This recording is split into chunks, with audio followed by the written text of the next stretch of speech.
বাংলাদেশের নীতি নির্ধারকরা তাদের সন্তানদের সরকারি প্রাথমিক বিদ্যালয়ে পড়ান না, তাই দেশে প্রাথমিক শিক্ষা ব্যবস্থার বেহাল দশা। এই মন্তব্য করেছেন প্রাথমিক ও গণশিক্ষা উপদেষ্টা অধ্যাপক ডাক্তার বিধান রঞ্জন রায় পোদ্দার। সকালে ধানমন্ডি ক্লাবে জাতীয় কবি কাজী নজরুল ইসলাম বিদ্যালয়ে প্রতিষ্ঠার ইতিবৃত্ত ও প্রকাশনা উৎসবের আলোচনা অনুষ্ঠানে তিনি এসব কথা বলেন। জানান, প্রাথমিক বিদ্যালয়ে শিশুরা যেন আনন্দের সাথে বেড়ে উঠতে পারে তার ব্যবস্থা নেওয়া জরুরি। যতদিন প্রাথমিক শিক্ষাকে সঠিক পথে আনা যাবে না, ততদিন ভালো কিছু হবে না।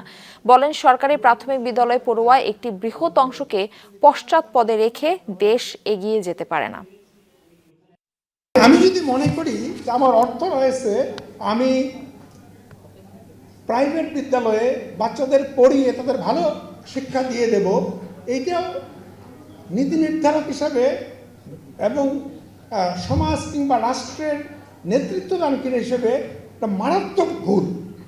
কারণ একটা কথা আমরা জানি, পশ্চাতে রেখেছ যারে সে তোমারে পশ্চাতে টানিছে।